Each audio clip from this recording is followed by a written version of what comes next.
Oh, hello. I was just enjoying my major award back here. Didn't see it come in. Welcome to Stone Soup Poetry.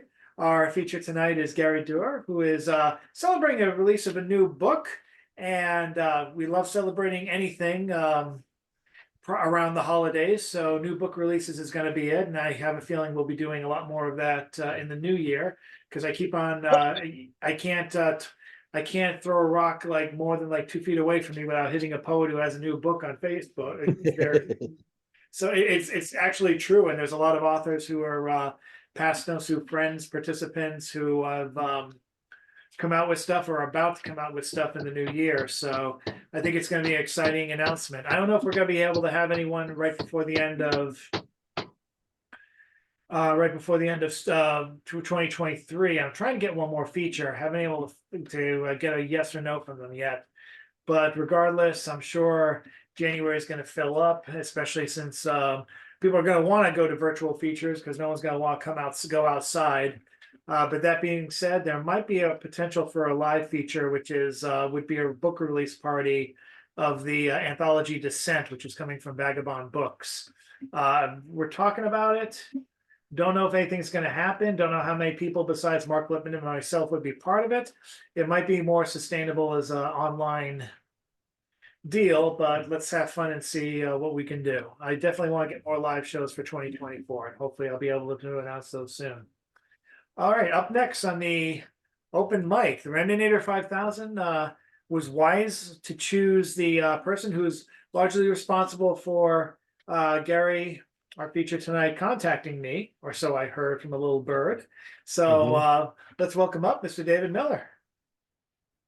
Hey. Hey, well, you're right about that, Chad. I'm glad it worked.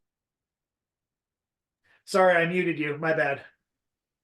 Wait, the host would like me to unmute. Yeah, that makes two of us. Okay. Yeah, there we go. Sorry about that.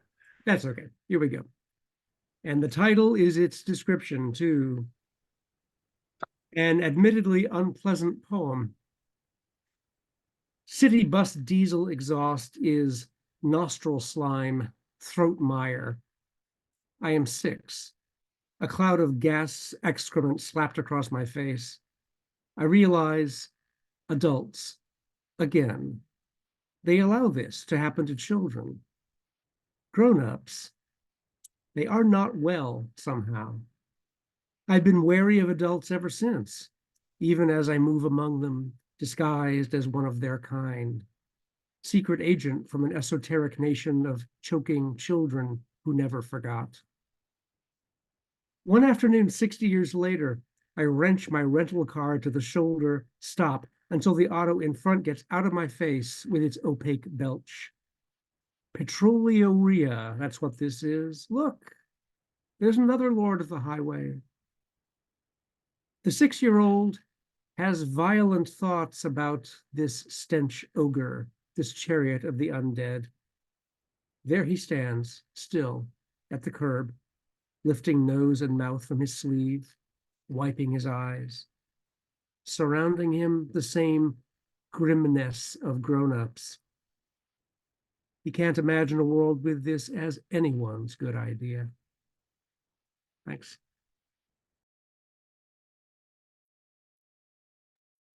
Sometimes we need a little unpleasantness during the holidays. It gets us ready for January. Thank you so much, David. And thanks again for your efforts in uniting Gary with Stone Soup. And thanks to those of you who are joining because of Gary. And again, if you're interested in reading, let me know. Up next, we're going to welcome our one phone participant. I wasn't able to contact Carol Weston, who is a good regular here. I can't seem to reach her. She has doctor's appointments on Wednesdays now, so sometimes they interfere. But for now, I'm going to ask our other participant, another person who's been joining us since the COVID months of 2020. Let's welcome up Nancy Dodson. Feelings about war. A sad day to be sick, and oh how I ache. The world dies around me. Why do you want to kill me? I wish to live desperately each day in your creation, Lord, rejoicing in harmony in every moment. I have the confidence within me, Lord. I die only if God wills it. How I wish I could receive your blessing, Lord. So be it.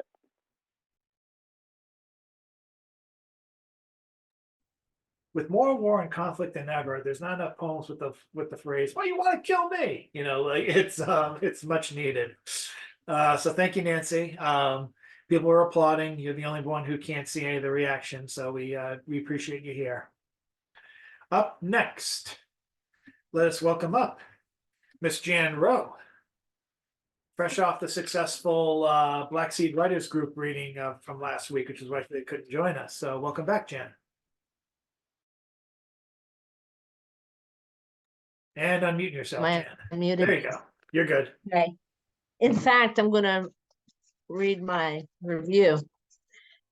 Review, incredible reading, 12-6, Black Seed Writers at Copley Library. What an experience. Reminds of Jimi Hendrix. That Wednesday, December 6, 2023, at 6 in the Robb Auditorium. Great fun, you. Boston Public Library, Copley Square. More than a reading, agrees my spouse, of poet of over half a century who's been in or at hundreds of readings. Edward Bunch's incredible photographs of Black Seed Writers on a slideshow encouraged and calmed us as we waited in the first 3 rows for our turn to read. We couldn't help feeling a little nervous about reading too fast, crying, tripping, falling, etc. As our pictures, portraits came up on the slides, we were soon cheering each other on, similar to Tuesday afternoons. One writer, a bit nervous looking down at his writing, was informed he was up, referring to a photo of him, although the writer at first thought he was up to read. When he saw his photo, a smile replaced the fear. Excellent master of ceremonies, James Parker of the Atlantic. What an encourager, and what a crazy artist to do this. James puts us at ease. Christy Towers helps writers and rounds up our writings as co-editor of The Pilgrim and gathers us, no easy task, like trying to herd cats. Some Black Seed writers are homeless, spending the night outside this very library. Some are disabled. Some are both homeless and disabled. What a hodgepodge. Devin's writing memorized us. He took the listeners with us as good writers do. Richie got the audience involved. Howard did a great reading, as did Claire and Jimmy, Angie, Avi, Ishmael, Rebecca, and Yvonne. Maria sang music she had created from a poem by Bryant. Wendy flew in to see Bob and us. After church at the Episcopal Cathedral, 138 Tremont, opposite Boston Commons, cited the Black Seed Writers every Tuesday morning, including breakfast. Brian and I thanked Cassie and Danielle for managing to get there on time to be the last readers. Cassie pushes a manual wheelchair with Danielle in it. This is very strenuous, and they're homeless. Roger read from one of his books as time was needed for Danielle's wheelchair to be raised to stage height. Cassie recognized and acknowledged Christie's help, including with writing. So the reading was more than a reading.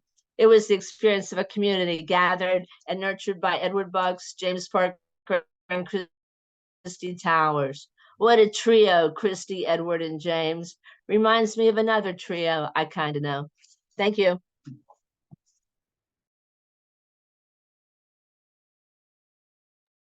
Thank you, Jan. That sounds like I was stuck at fucking Stone Soup last week. That sounds like I should have been there. Anyway, thank you for coming back, Jan. Both you and James, and thank you for your words. Glad you had a good time. And who we going to next? Yes, let's go to Mr. Ed Galt, also known as Magister Galt. The mic is yours, as long as you unmute. Thank you. This poem is called Sydney, and it's kind of a reincarnation of an earlier poem I wrote years ago and then lost track of. I think it came out better this time. Anyway, I'm going to submit this to American Graveyard with Marisa Prada because it's one of the only places I can submit my poems about guns, bullets, and violence. You know, and anyway, it's the purpose of that venue is to write poetry and create art about the American gun violence that's plaguing us for these years. So this is my contribution to that, or at least one of the two of them I'm going to submit to that. This is called Sydney. Dear Sydney, I have never written to someone I don't know. I didn't even know who you were until the other day when you walked into the schoolyard and shot our boy and 7 others. You weren't from our town. You didn't know them. So why? I would like to tell you just a little of our son Joy, so you will know who you took away from us. He was very bright. He tutored other kids in math. He loved scouting. He reached first class and had a board of knots he had tied displayed in his room. I know he would have reached Eagle. I would have liked to have seen that. And I would have liked to have been at his graduation. One of my best memories with him was when he was 9. We went fishing. I taught him how to put the worm on his hook. I'll never forget the look on his face when he pulled his first fish in.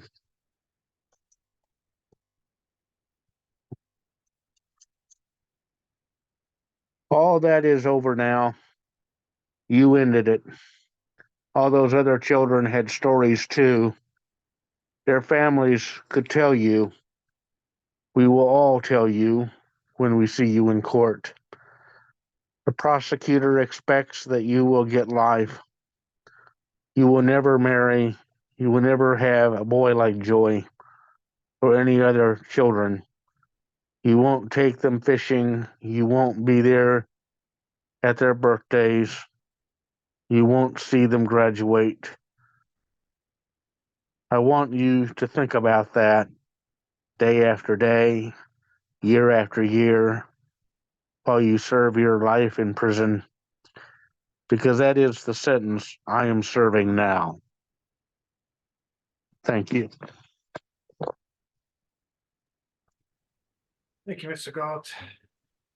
I am still looking for 1 or 2 final pieces. For those of you who have, there's 1 or 2 of you out there who have submitted pieces for Snow Soup's Aim for the Thoughts and Prayers issue, and that's hopefully going to be published before the end of the year. That's my piece on the mass shooting. So I'm hoping for 1 or 2 more submissions. I'm trying to get younger people to submit, people who are young enough to still be in school when the Columbine killings start. I was already in grad school, so I need more perspective. But all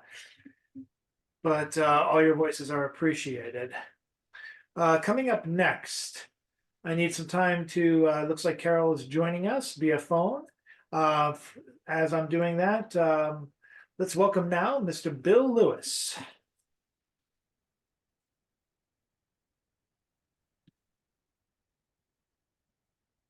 Bill Lewis? Gracious, you caught me off guard. I wasn't expecting it so soon. I guess so. The great big build up and you talk about how terrible I am and all that stuff. And then, bad things happen, but here I am and bad things are not happening. Hello, Sandy. I am just about to do poetry, bad poetry. Oh, okay. The holy ones marching in the streets, demanding that someone else do something that they themselves won't do. It is the enemy. Once he is defeated, all will be well. We must all join together to defeat him, cast him out of our cities, our states, our countries, until he is defeated, eradicated completely. There shall be no peace. We must lay waste to his lands, just as he has lain waste to ours. Let not one single member of his society survive. We shall claim what is rightfully ours. God has proclaimed it for us. The enemy has slaughtered our children. He takes our freedom fighters hostage. He attacks innocent civilians who bear no grudge with anyone. He must be destroyed completely. Let not a single page of his ideology of hate survive the flames. Kill, kill, kill. How's that?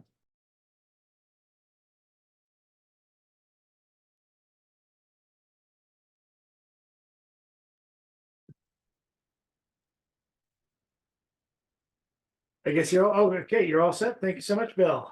You're most welcome. That was fun. My brother walked in just as I was doing that. So it's all I just noticed that. Yes. Who do we have?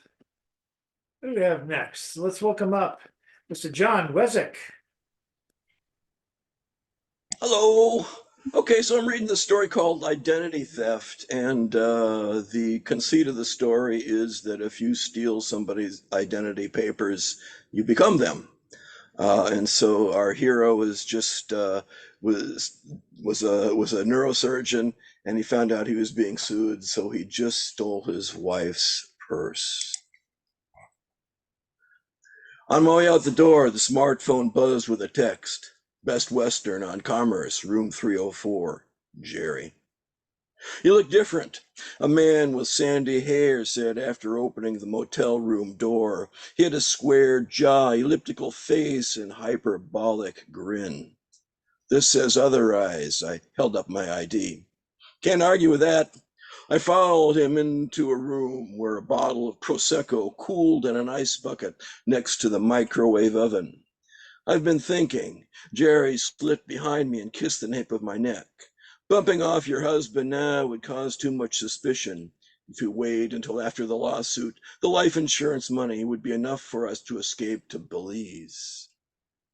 I'm not spending my life in some mosquito-infested jungle. I slipped out of his grasp. Maybe that's enough for you because you only care about one thing.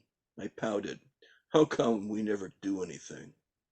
After more guilt-tripping, he took me to a restaurant. I ordered tuna tartare and Wagyu beef. The tartare glistened with soy, sesame oil, and shaved scallions. The Wagyu was butter tender and rich as I would be if we murdered my husband. Delicious as they were, it was even more delicious watching Jerry pay the bill after I ate only 3 bites and left the rest on my plate. Later at the nightclub, I barely noticed the bottle of Montrachet Grand Cru because I was too busy dancing with a motorcycle gang under the disco ball. Exhausted and a little drunk, I let Jerry take me back to the hotel room. You sure know how to show a girl a good time.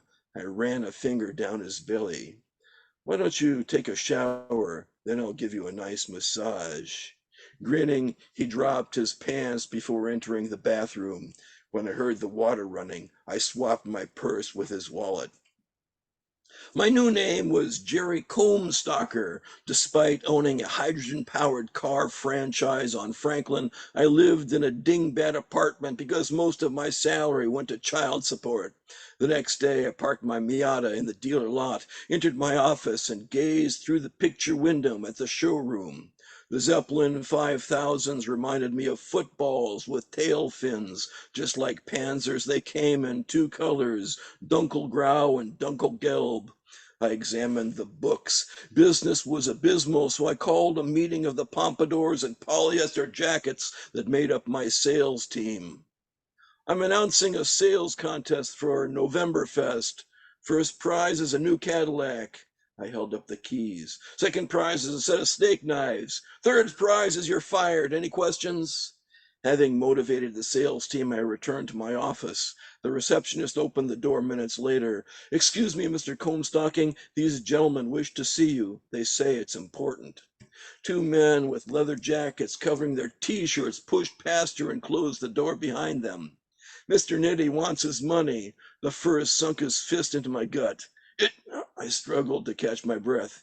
It'll take a few days to liquidate my assets. You got till Friday. The second brained me with the 2015 Motor Shaft Turncoat Award, or else we'll liquidate you. I lay on the floor for what seemed like hours and struggled to my feet when I heard a commotion in the showroom. Looking through the glass, I recognized a woman with a square face and pink-titted pigtails. She was Marjoram, the only member of the Herb Girls to parlay their success into a post-breakup career. Bore Edges and Episodi's solo albums didn't sell, and Bayleaf never did anything. I exited my office. It's an honor to have Marjoram in our showroom, I said. I just love your duet with Placenta Domingo. If there's anything I can do to help, please let me know. This just might work. Marjoram ran her hand over a Zeppelin 5000's Fender. I'm starring in a remake of Guys and Dolls. The director is an AI computer trained to emulate Werner Herzog's films, and this car has the retro vibe we're looking for. Wonderful. With Marjoram as a customer, I could pay off my debt in time. We at Zeppelin 5000 will be proud to be part of your film. Great. Marjoram waved as she walked to the exit. I'll have my producer stop by to go over the details. No doubt, product placement will boost your sales. Warren Zeinhammer wore pajamas and slippers everywhere he went because he could. He lit a cigar despite the no smoking sign. Got an ashtray? Sure. I slid my coffee cup across the desk. Here's the deal. Pay us $800,000 and I'll put your car in our movie. It was Friday morning and things were looking grim. After the visit from Nitty's goons, my sales staff had sealed their pockets with safety pins, and the receptionist had chained her purse to a pit bull named Cuddles. I'll have to ask corporate, I said. I'll give you till the close of business Monday. There were no pockets for identity card in Zeinhammer's pajamas. I will pick it up from there next time. Third prize is you find. That should be Yeah, a little writing. little David Mamet there. There you go. Third prize is you find. That should be a writing prompt for at least one writing class per year. But up next, let's welcome up the poet I learned to call Silent E. Eunice is here for the first time in a while. It's great to have you back, and you got a poem for us. Let's hear it. Hey, I didn't know I would be up next, but it's okay. Hi everyone. It has been a little while, so not that long of a while, but it's been a minute. I'm going to read. Is there a number of poems we could do, or just one? You can do a couple if you like. No worries. All right, I'll do a short one, and I'll do kind of a long one. All right. So the first piece is about a breakup, and it is a conversation post-breakup between an ex and myself.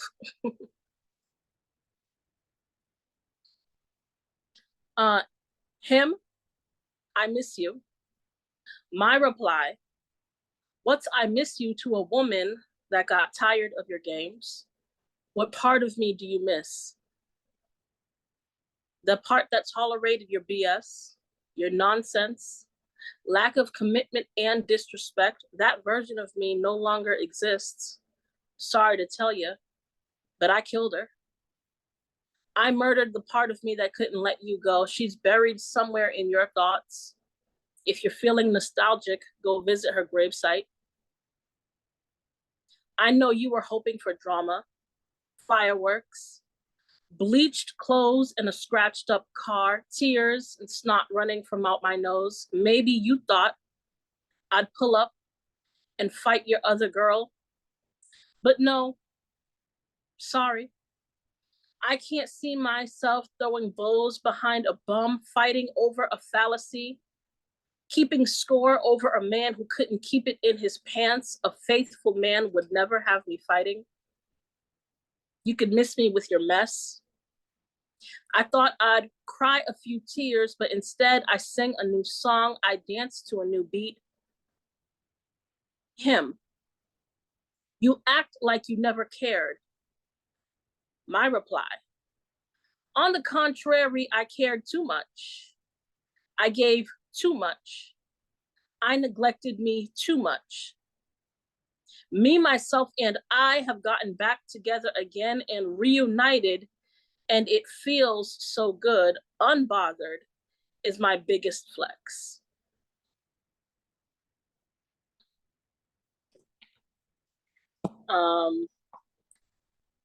And here's to being unbothered in 2023. And here's to leaving exes in 2023 and not taking them into 2024. Although I say don't wait till 2024 because we still got 3.5 weeks, well, 2.5 weeks left of the year. If you gotta surgically remove somebody, do it now. The scalpel, my scalpel is my pen, so. And then this other one,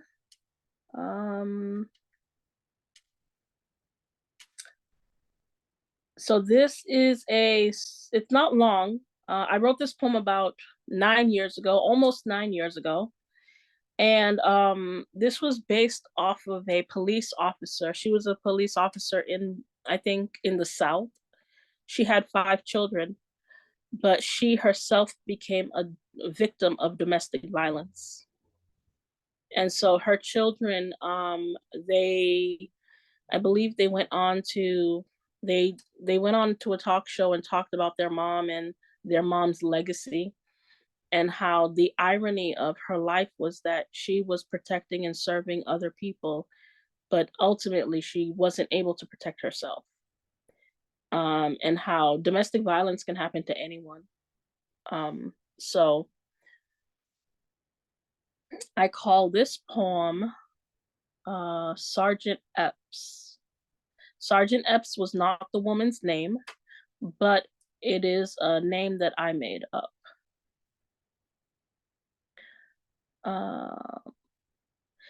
See, she knows how to hide her tracks real well. Any trace evidence ceases to exist because she knows where they might look, because by day, she wears a badge. However, during the night, by moon's light, she takes the beating of an angry man.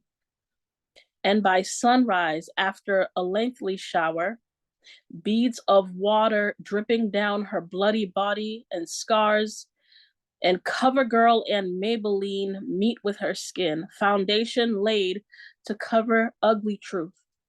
And that truth is, no matter how tough she is in the streets, no matter the respect she has earned from her higher ups and colleagues, no amount of arrests made or collars will cover up the fact that hands grab her throat right above the collarbone. Married to an ex-wrestler who has lost his way, whose anger gets in the way of his better judgment. The arms that used to wrap so lovingly around her now pin her down against her will. The soft hands that used to caress her cheek, now it greets her with a backhand. Her gentle giant, now a taunting Goliath. But this giant she will not slay, for in her heart, she believes he can change.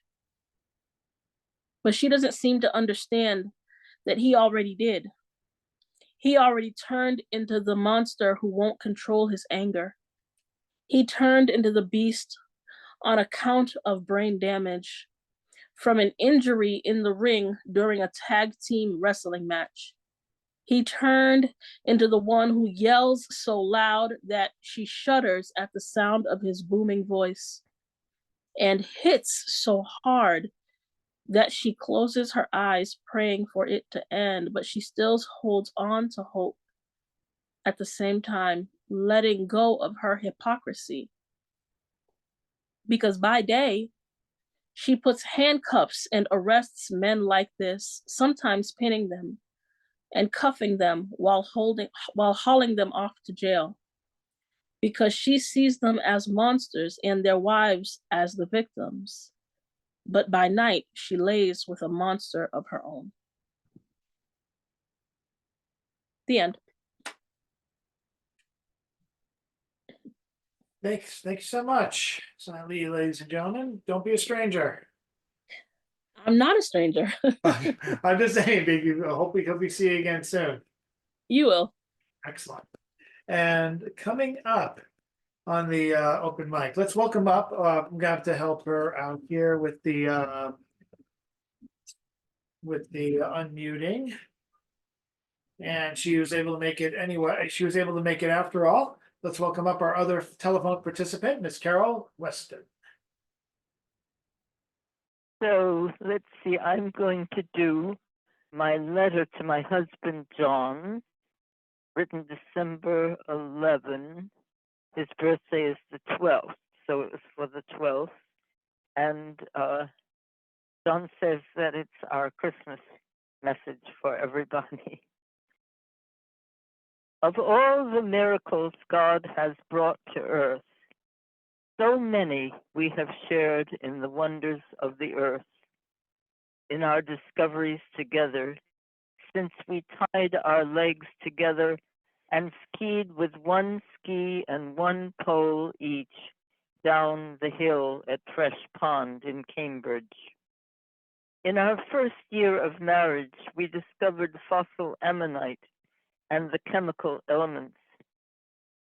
You and your 200 students in science and human destiny at Endicott College explored the heavens, and the students each created projects of individual excellence to explore the nature of matter and life.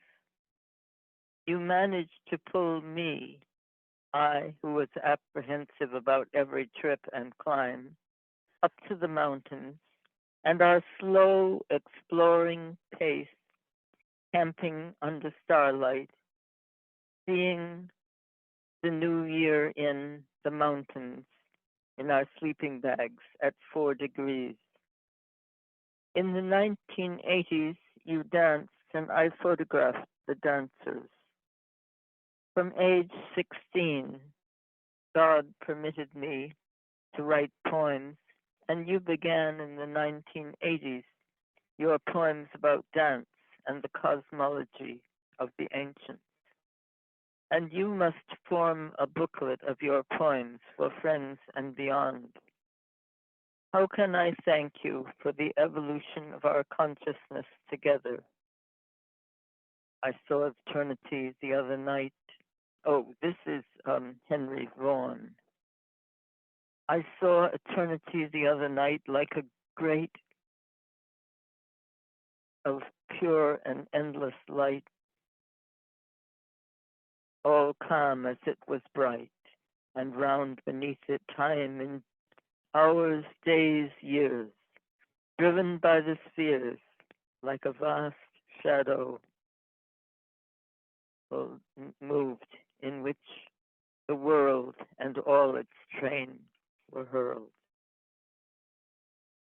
John wrote Tuesday, November 8, I'm putting together a booklet of my life, a book of documents. I will be writing a text to go with it. Camping with the Juilliard String Quartet in 1949 in Aspen, Colorado, at 16 years old. The year that Albert Schweitzer came to Aspen and the University of Chicago. Thank you for listening. Yay. Thank you, Carol. Good to have you back.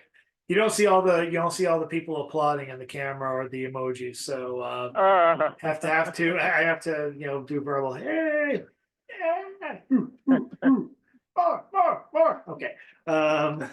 Thank you so much, Carol. And now no one else has spoken up about wanting to read, so we're going to go to a musical interlude before we close with James. But if anyone wants to read, raise their hand or just do an emoji. Let me introduce next for our musical interlude, the pulse of Snow Soup and the Boston poetry scene in general, Mr. Ethan Mackler.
Thank you, Ethan.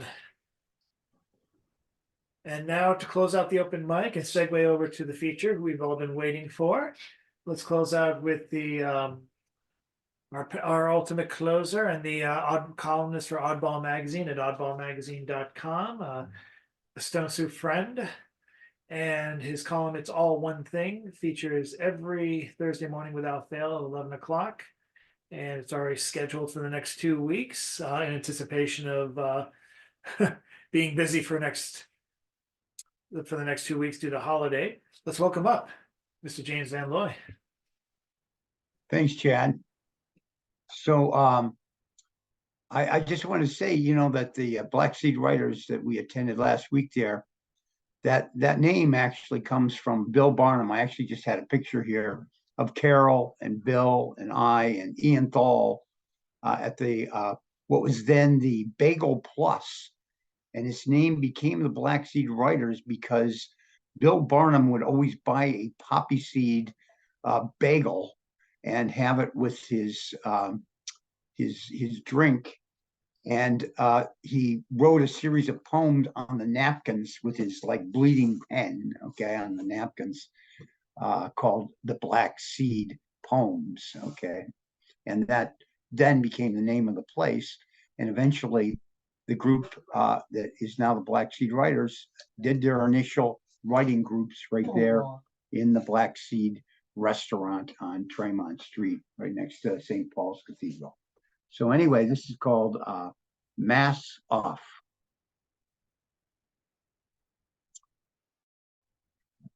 And the Lone Ranger is back on TV again, as a matter of fact. At least on the satellite.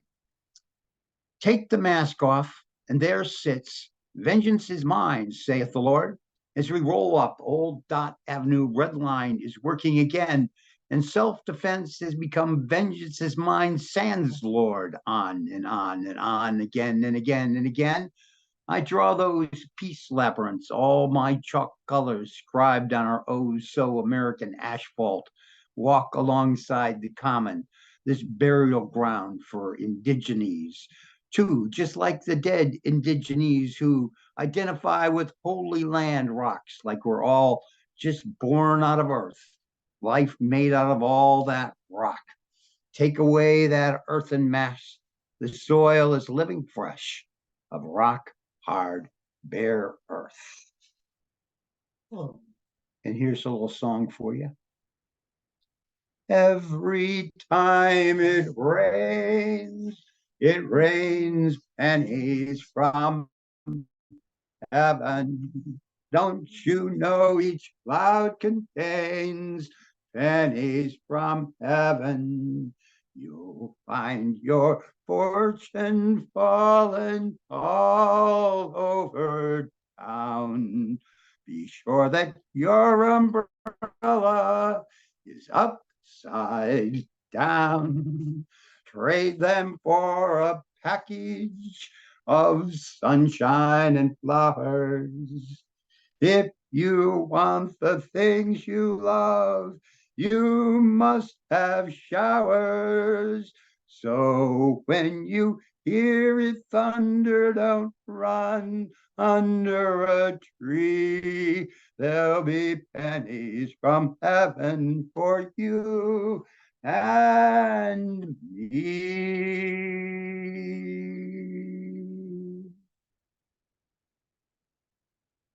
Thank you.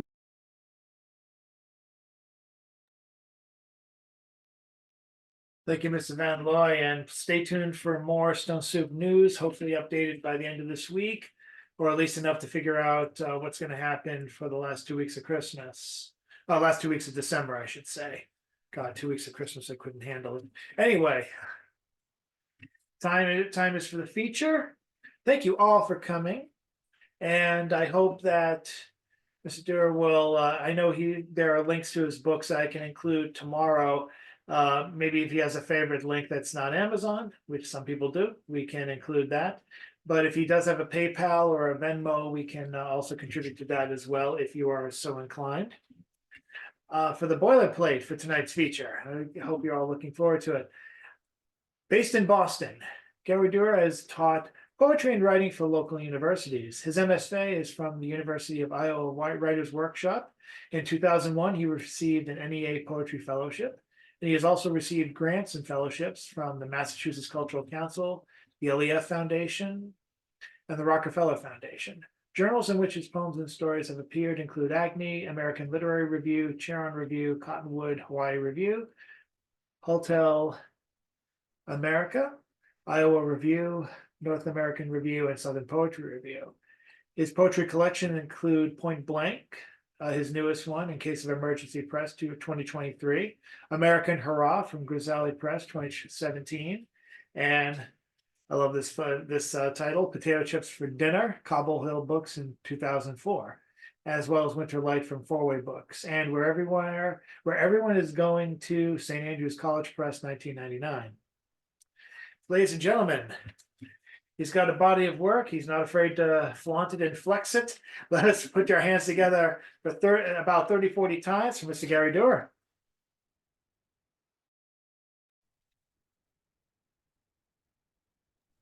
Let me try again. Hey, thanks so much, Chad. And thanks to David for hooking me up with this. I really appreciate it. Dave and I have been hanging out together for, I don't know, at least 30 years or so here in Boston and doing theater and other things. Yeah, I think on my, if you go to my website and look under writing, then there are a variety of links for Point Blank. I think including even the publisher. You can buy directly from them instead of from Amazon if you want. Anyway, this is the first reading I'm giving for this book. It's been a few years since I've done any reading. I'm very happy to be here. Point Blank, I wrote it at least 5 years ago. I usually send it out to everywhere to get it published, high and low. And nobody took it. And then this summer, I got an email out of the blue saying, sorry for my delayed response, but I love it and I want to publish it. And so that was In Case of Emergency Press from Australia. And I guess I found the right person who went, wow, I love this. So that's how it came out, which I'm obviously very happy about. I'd kind of thought maybe it was not going to go anywhere. Let me give you just a few sentences of context about the book and the poems that maybe I think will be helpful in hearing them. They're really a kind of a found object in a sense. They're inspired by a book called The Street Philosophy of Gary Winogrand. And Gary Winogrand is a street photographer from the 60s, known for his candid shots and of people on the street. And this is a book of his photographs with essays by Jeff Duehr, Geoff, Duehr. And I love the book. I love the photographs. I'm a photographer as well. And I love the photographs. And I love the essays. They were so interesting in their takes on the pictures. Maybe each essay was about a page long, facing the photograph. And so the book, the poems in the book are a mashup of the photographs, Jeff Duehr's essays, without plagiarizing, and directly, and my responses. And it's kind of a curious project, but it interested me enough to write the poems. I had enough energy to do it. And I think I've always been in search of other ways of writing poetry other than personal experience. I think of it like the Talking Heads, for example, who found a way to write pop songs without them being love songs. That's kind of what I was after, poems that are like an object of social and cultural critique, and in many ways that I feel deeply, but they're not love songs. There's no I and you in them. So that's a little bit of background. So you can kind of imagine, and I may even suggest a little bit, you can kind of imagine behind each poem is a photograph.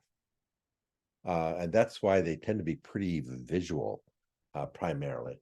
And then you'll hear a lot of esoteric references, and those are pretty much borrowed from Jeff Duehr with my own spin on it. So I'm not as academic as these poems seem. I think of them as more playful. But here we go. We're going to start with a few set in airport terminals, which I tend to kind of love visually, and in some ways, I guess, psychologically. So this is, I think you can sense the photograph from the description in the poem. It's called From the Future. Let's see. And the first reading I've given on Zoom too, so I guess I'll put the book down here so I can kind of look at the camera a little bit. So here they are, the passengers, striding toward us with a sense of purpose. From within a sterile vacuum, that's purposeless, a vast white-walled tomb of aviation, like the one in LAX in Point Blank, where Lee Marvin, in gray flannel slacks, is heading toward us with such menace. His name? Walker, ironically. Discuss. Ah, those 60s terminals, their creamy gleam of sleek modernity, a fever dream of traveling into space. In a year or so, that group of strangers in the glow will be like us. In fact, they'll be us, and us them. Thus, they're coming from the future. That great maw, spelled M-A-W, not M-A. According to Paul Strand, toward which the bourgeois rush headlong here and there, and so will be condemned to that nowhere of layovers, delays, doomed to wander DFW, LGA, someplace we'd never go on holiday. On the cover of Non-Places, Marc Auger, an airplane's bulging nose is pressed against the lounge's plate glass, its pose just like a creature at a zoo. And other views evoke this feeling too. Paul Strand's morning shot of Wall Street circa 1915, of brokers late for work, or any scene of London, Paris, or Chicago. A tiny detail lets you know the city they were taken in. Here, there's none. The walkway, blank, featureless, and everyone a shadow in the distance. It's like a vision of the afterlife, existence as an endless, well-lit corridor. And yet the basic question sticks. What's it all for? I think that's my psychological connection, I think, or why I've responded to these photographs and poems. And here's a typical Winogrand shot of a really unhappy, probably married couple sitting in an airport lounge. But I get to speculate about who they are and what they're up to. Quick vacation. And incidentally, they're all in rhymed couplets, iambic, but yet no pentameter. Each line is any length that I want it to be. So some very long lines, some very short lines, but they're all iambic and they're all couplets. So you can kind of hear the rhymes here and there. All right, quick vacation. And here's a couple who's unhappy, arguing in a crappy airport lounge. She's listening and she's not. He's trying to explain, not out of urgency, but as a way of killing time, which is already dead. Their crime? The neurons in his brain are firing at their full capacity, while hers are barely flickering on, thanks to the rapacity of his interrogation. Between them, an absence is evoked, a quick vacation of the senses. Colleagues? Lovers? Friends? Maybe all of the above. It ends with a whimper as she pushes back her hair behind one ear. There. And on his lap is spread the daily paper with a headline and a date. The way a kidnapper proves the victim isn't dead. Beside them is a vacant chair, a shiny red that's like an ad for emptiness. In front of it, a briefcase. No one's? Hers? Guess. Like in a movie, it could contain a bomb or stacks of $100 bills. Take your pick. Stay calm. And here's the last airport poem from the first section. Again, I think you can see the photo of the airplane workers waiting. Terminal. Again, we wait. Again, we're stranded. At another airport where we hunch empty-handed on a bench, the six of us. pilot, co-pilot, and 4 flight attendants. Boxy luggage at our feet. How easy for us to accrete delays, frustrations, all the little ticks of modern life no one can fix. Waiting is our job. Pure, unfiltered nothingness that stretches out ahead. The word itself, wait, just sits there too. There's nothing to be done, nothing you can do. Grab a coffee, browse the shops, hit the restroom, make a call, or sit and watch the human parade. The 6 of us in uniform have made our final choice. No books, no drinks, no phones, nothing but exist. No one's alone, and yet we all are, as if we're stuck together in a stranded car. Floor, bench, wall, that's it. Nowhere to roam, no place to quit, the wall and carpet bare, the light fluorescent. Is there life beyond this moment? Somewhere is there a complex narrative that's been suspended, and we'll all start to live once play is pushed. Uncross our legs, that's all. Waiting is the sum of loss of everything that's ever come undone. Think of Polish writer Ryszard Kapuscinski. He's the one who wrote of terminal ennui at the airport in Irkutsk. How many, quote, millions and millions the world over pass the time in such a passive way, end quotes. It's not a crime, he said, to sit and stare. Instead of torturing the counter clerk on where the plane is now, there are no answers. Think of all your sisters and brothers in desert settlements, crushed by heat or stuck in sleepy villages. He urges us to retreat into a deeper consciousness that's not unlike a state of mental numbness. All right, we can maybe all identify a little bit with that airport scene. I think that photo was striking for all 6 of those folks just sitting, staring straight ahead. They probably surrendered to their situation, kind of the way a security guard at a museum does. No book, no phone. I'm here and this is it. All right, let me read a couple from LA. And again, you kind of hear, hopefully get a picture of the photograph early on in the poem. And then it goes off on tangents, kind of meditation. Here's some on-street casting. 3 tough guys held by the curb like a lasting vision from some film clip. A kid in shades, Marlboro at his lip, who's taking it all in. The older dudes in polo shirts, deep in conversation, intense as any method actor. From birth to death, they'll stay in character.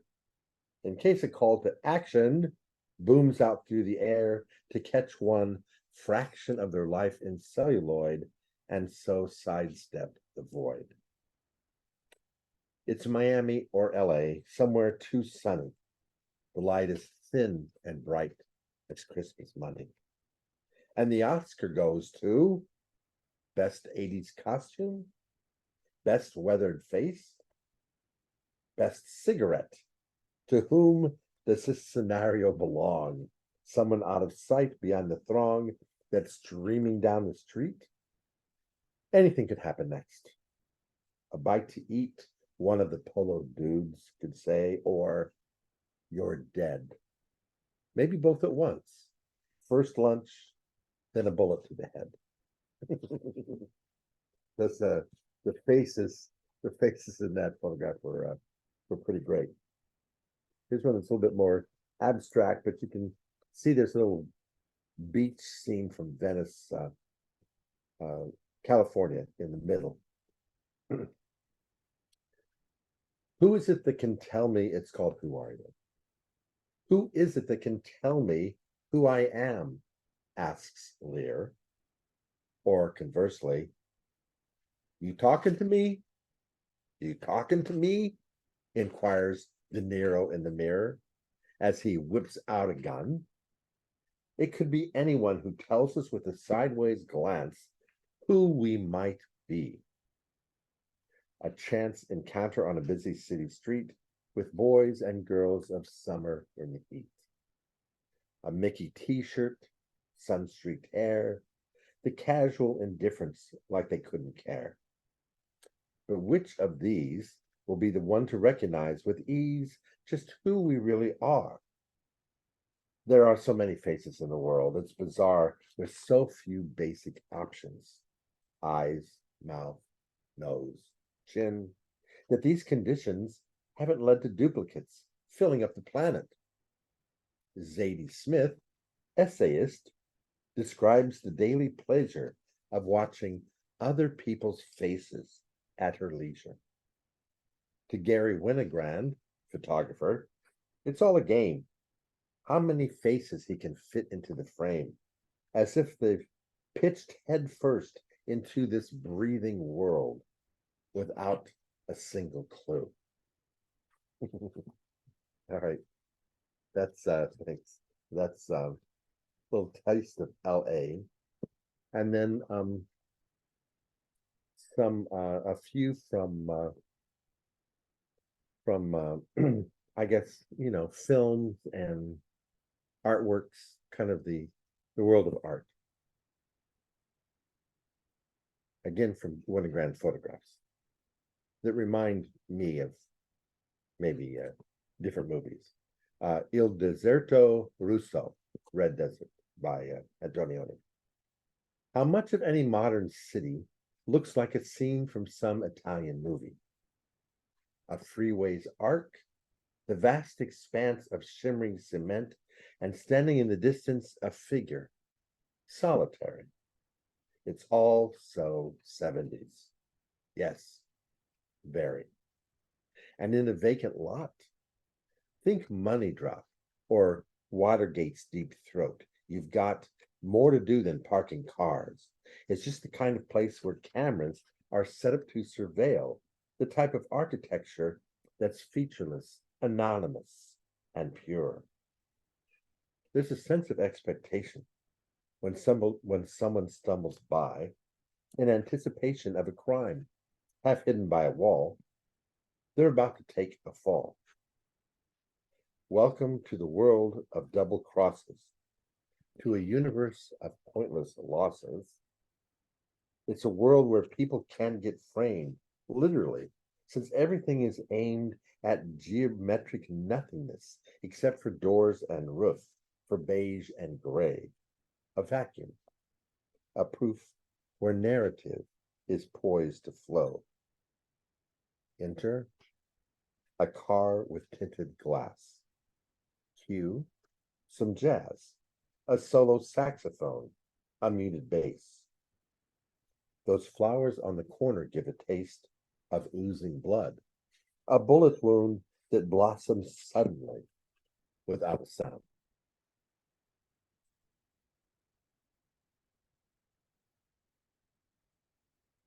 And a little Hitchcock scene here. Just a woman standing on the road in a deserted kind of landscape. Landscape with heroin. What is she doing there? A bag in hand beside the road, a flare of sunlight on her face. Is there a bus that's on its way, or has it dropped her off? Discuss. Speeding by her in a fraction of a second, we see her latent history. Waiting, boarding, disembarking, a moment expanded in one's mind, just like the existential torment of a Hitchcock heroine. Above her, the grayish clouds have broken as a storm recedes. The rolling hills have been imprinted with their ragged frills. The landscape is so vast, so empty, like the American West, the last place for her to run. She could be anyone. And so could you, as you drive by, addicted to the need to find someone afflicted. Now picture how the narrow road in winters swept with snow, an unforgiving cold. You wish you could reverse the flow of time. Give her a ride.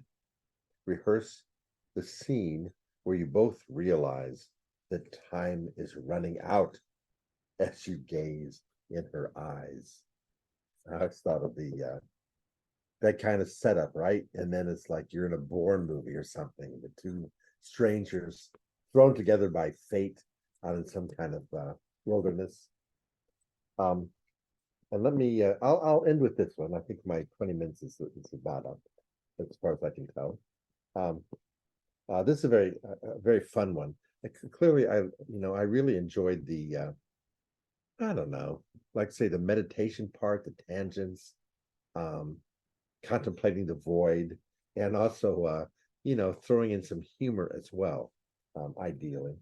This one's about a photograph on a city street, downtown in Cincinnati.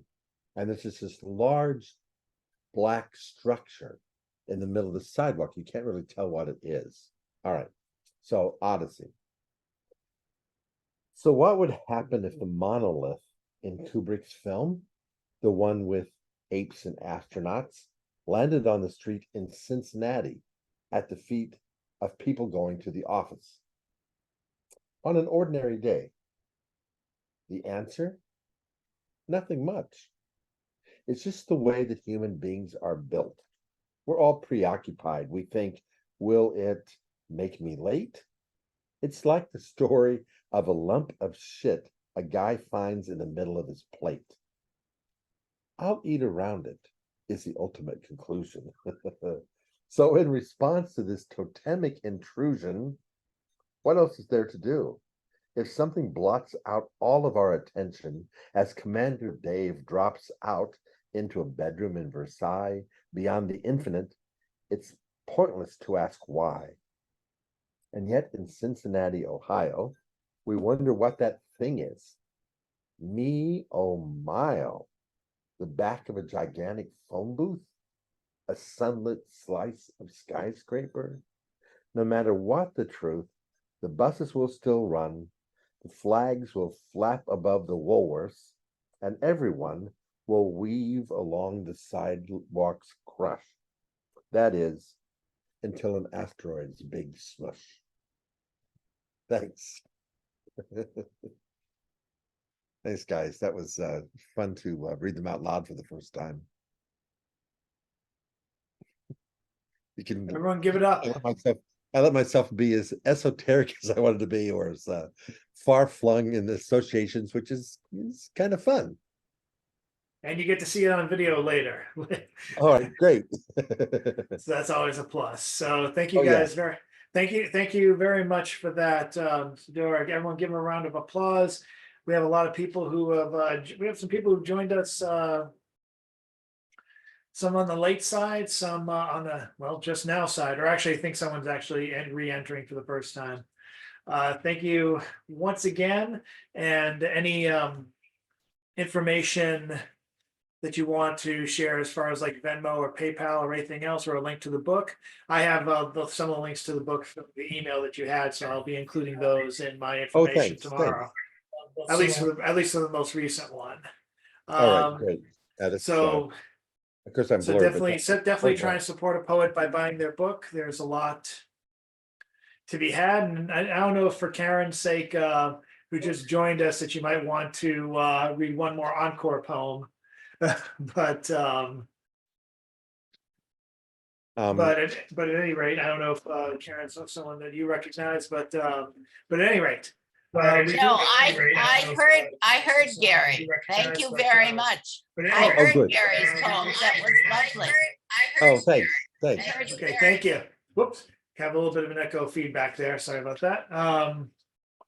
So we looks like we have two people who might want to read on the open mic on a second half. The second half is often much shorter because we got some Johnny come latelys. So to close us out and wind us down, and again, all this will be on YouTube tomorrow. I'll be promoting it pretty heavily, so that should be coming out sometime around between 8:30 and 9 tomorrow. And coming up now, let us welcome up first For the finishers, Mr. Robert Fleming. Could I use the share screen?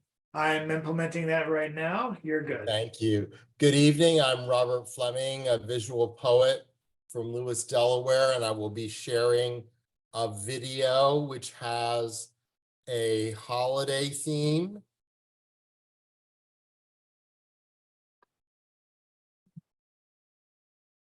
Good afternoon.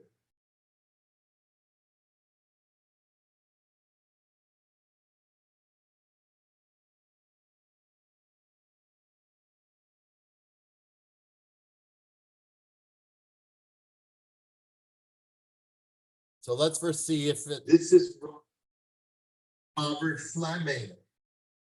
Can you hear me? You're muted, Chad. Am I beautiful?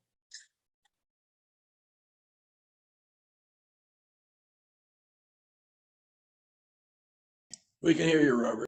We can hear it. I'm preparing for the holiday season and a Christmas album, but not for like the one by Zeus. It's a little different. And I really need to it's in that's already released. It's this acquisition podcast. The sacrifice of this character. Why I share hope. I just and I humble heart. And sometimes you like yes. This acquisition podcast. All Christmas goes. Past, present, up. Let the talent today yet,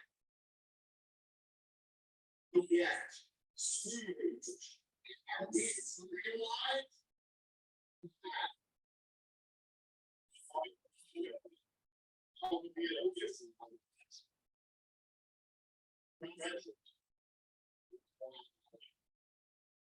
yeah. There goes again, get a sign in surgery. Present. Those regions. Yet. See here, moves back to the tunes now. Past and present. No power now. Give you the season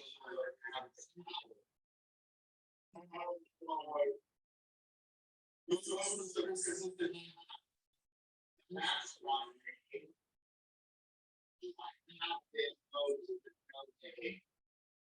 Charles Morrison. Who goes to get raised? He did my job. And I'm going to get one for a girl. The memory of Sunday. That's my favorite. How like the most of the Christmas present. That's my name. And now goes the generosity and joy. Take away from the boy. Who give boy to the unboy. Who give boy to the past from boy. Sarah lads against the red Charles the support. No turkey legs for Christmas dinner. Robert, I've been trying to tell you direct message. We can't hear you. We can't hear it. I'm sorry.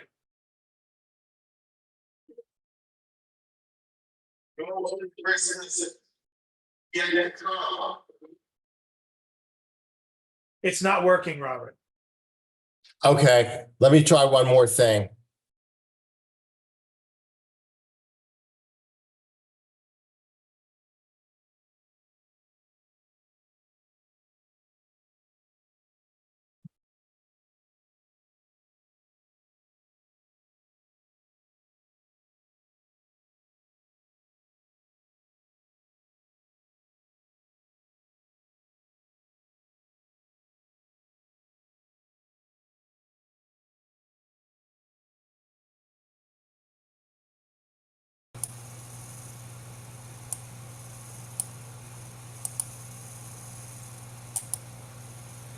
Good afternoon. Can you hear that? Afternoon. You have to play it a little bit. You can't just like play one thing. It's just like a, did you hear that? So, Am I beautiful? I'm preparing for the holiday season and a Christmas carol, but not the one like the one by Charles Dickens. It's a little different. And I want to read it to you. It's in Duehr's Holiday Press.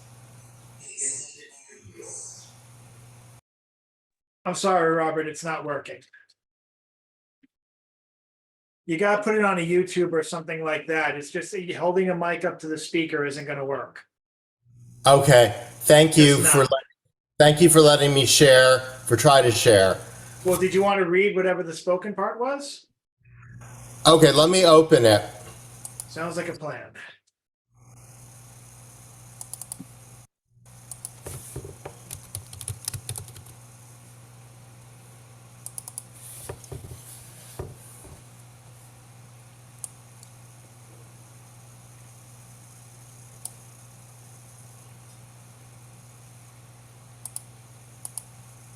Okay. Miss Apparition Contest. Sacrifice to Charitas. Quite uncheerful. I miss mising. Deny humble tart. Ebenezer's come to collect debts. Scrooge judges the missed apparition contest. Collect debts. Scrooge judges the missed apparition contest. Collect debts. Scrooge judges the missed apparition contest. Collect debts. Oh my God.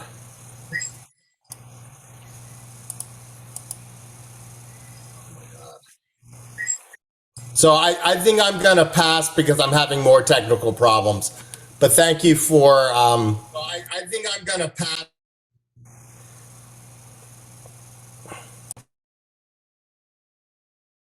We only have one more reader tonight, but I'm begging everyone to keep their mics muted because that's causing an echo effect. And it's, everyone to keep their. Okay, Karen, I'm gonna have to boot you out if you unmute again because it's causing echoes.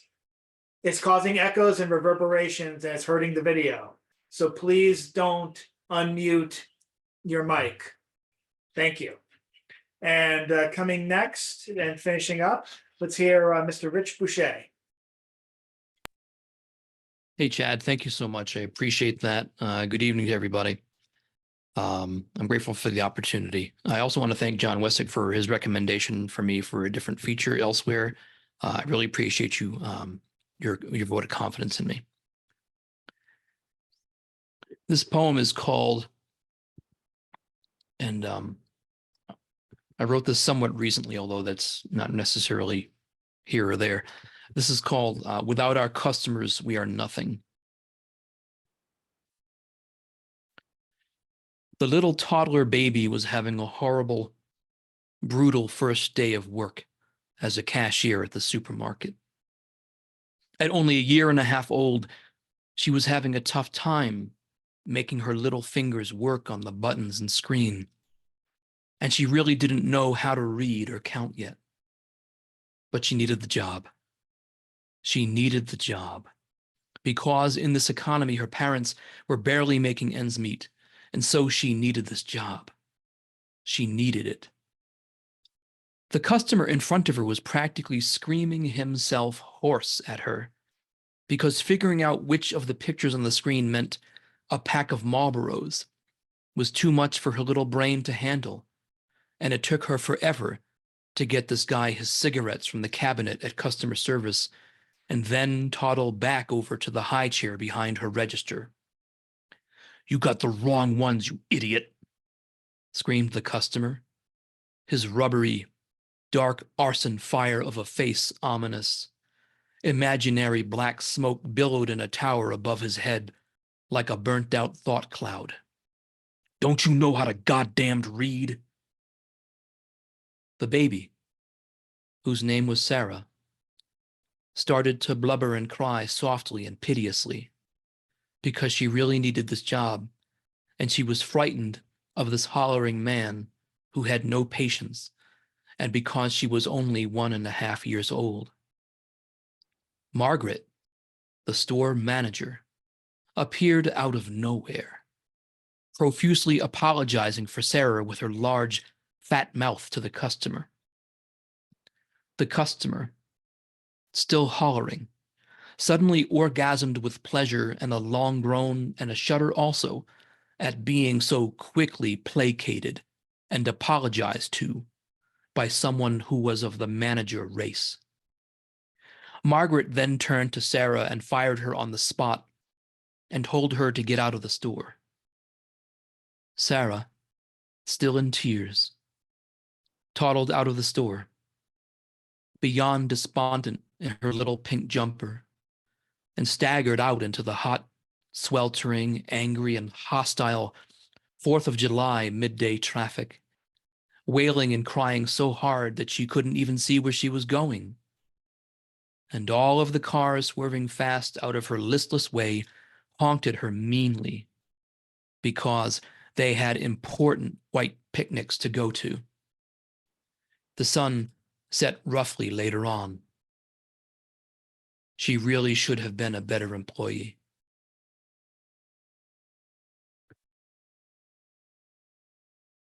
Thank you. Thank you, Rich. And thanks to everyone who was an audience member tonight. Thanks to everyone who was an open mic participant tonight. It can be like this every week if all we need is you. But most of all, thanks so much to Gary Duehr. And I'll be looking forward to listening to this again tomorrow when I load it up to YouTube. It is much appreciated that you were all here. We're going to do the final wave, and before everyone has to go, something for the photo to post on Facebook tomorrow. And so, I always love Jan running to do the wave, like. But thank you guys very much, and hopefully there'll be continued announcements for the Stone Soup rest of the year and for 2024. And I appreciate everyone stopping by tonight. It was a great night, and thanks to everyone's patience, especially Gary's patience when I misspoke the date, typoed the date from last week. I'm just gonna say it was a typo, but hope you guys can all come back. Check out Stone Soup Poetry's Facebook page and check out oddballmagazine.com. The call for submissions for the Christmas Wars is going on until this Sunday at midnight. I'll be posting a link again on oddballmagazine.com, and I'll be posting more links on Stone Soup tomorrow. So thank you guys very much for those who have submitted to everything and the projects. And I'll also be doing more calls I'll also be posting more calls for submissions for various other journals. You should check out Stone Soup, the Facebook page. There are always opportunities I'm posting, and it's really exciting. So again, thank you very much, and have yourself an excellent evening. Thanks a lot, The show's Sean. over. Thanks, everybody. See you next time. Take care.